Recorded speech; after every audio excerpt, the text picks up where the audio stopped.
台湾甲日本艺术家共同制作的歌戏《阿波兰》，12月2日要伫高雄卫武营国家艺术文化中心的户外剧场演出。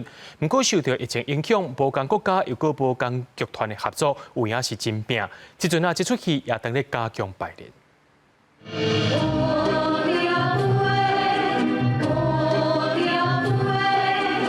户外开放式舞台，演员随时出现的惊喜。12月25要伫卫武营户外剧场演出的歌戏《阿波兰》，导演是日本艺术家刘美和，南台湾歌戏三大天龙团联合演出，制作团队嘛是下世代下领袖。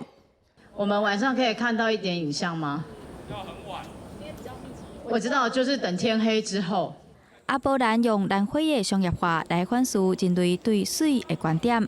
制作团队面对疫情压力，费心敲测三大歌戏团，目前排练进度一切顺利。大家拢讲你疫情可能无法度做国际的共治，你无法度和外国人合作。